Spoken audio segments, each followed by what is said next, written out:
12 tekmovalnih predstav, 6 spremljevalnih, showcase, ko sedeže v dvoranah zasedajo tudi tuji gledališki kritiki, gostovanje tujih predstav, tokrat iz Nemčije, Hrvaške in Finske, prevodi in uprizoritve finske dramatike, saj je letos prav ta severna država v posebnem fokusu.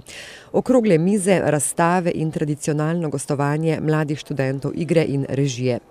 Večje pozornosti je letos gotovo deležna naslednica Alje Predan, sicer dramaturginja in večletna soorganizatorka festivala. Najtežje je sprejeti pričakovanja drugih in sem to funkcijo tudi sprejela pod, recimo temu, pogojem, da delamo kot tim, se pravi, da ostane ta ekipa nespremenjena in da skupaj izpeljemo festival. Z tem širjenjem po mestu dosegamo tudi tiste ljudi, ki sicer morda v gledališče ne zahajajo, se pravi, to so neki alternativni prostori, med drugim tudi recimo GT22 salon, KGB, Vetrinski.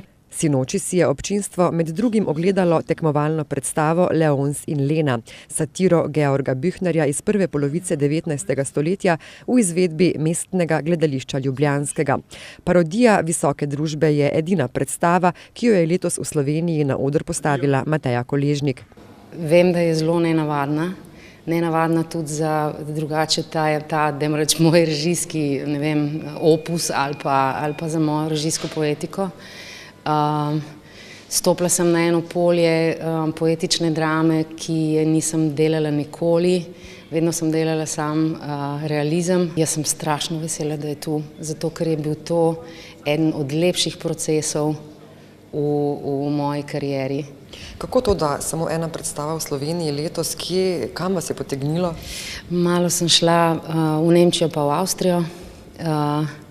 In tam je tak, če ne vzameš, ko te pokličejo, pol v bistvu te ne kličejo več, pa sem pol vedela, da moram zagrabiti ene priložnosti, ko so me tam zagledali, da moram pač v ene gledališča iti, ker ne bodo klicali nikoli več. Letos že drugo leto selektorica si je v minuli sezoni ogledala 104 predstave, v tekmovalni program jih je uvrstila 12. Eno, Svetovalec, v izvedbi Mestnega gledališča ljubljanskega, si je občinstvo zaradi nenadne smrti Gašperja Tiča lahko ogledalo samo kot posnetek premiere. Ker se nekako predvideva oziroma spodobi, da res selektor poda tudi kvalitativno oceno sezone, se mi zdi, to je seveda moja presoja, da je bila nekoliko slabša od pretekle. Ker preprosto, jaz ne mislim, da je to kakšna zelo pretresljiva novica ali pa da gre za kak trend ali pa da smo na začetku kakšnega slabega obdobja. Ne, včasih se mi zdi, da se preprosto res morda neke karte tako sestavijo, da je manj absolutno posrečenih poskusov. Dobitnik Borštnikovega prstana leta 1994, Jurij Savček in njegova žena, operna pevka Milena Morača, sta stalna obiskovalca Borštnikovega. Ste si kdaj privoščili to, da ste kdaj šli iz kakšne predstave tako v temi predčasno? Zdaj, ko gledava, ali prej, ko sem igral? Ko sem igral, sem šel, ja. Predvsem nimam rad to, kar imenuje projekt. Drugič pa, če grem gledati avtorja, pa moram gledati režiserja oziroma prireditelja tega teksta, sem malo razočaran. Bi še en nastopil, ja.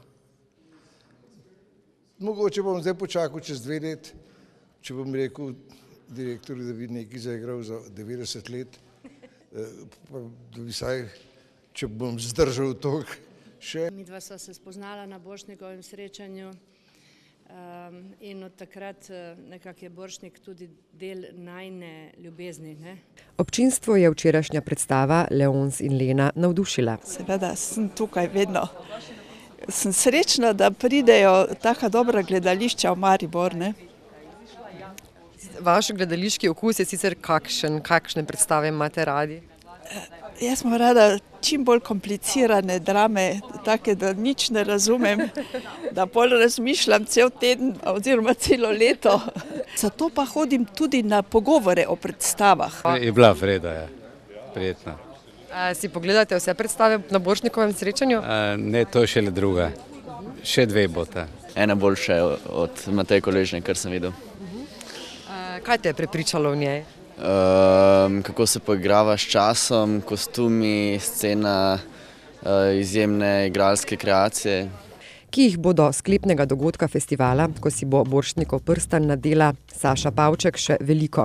Samo Ignaci Borštnik, prvi slovenski poklicni igralec, po katerem festival nosi ime, jih je za življenja ustvaril več kot 400.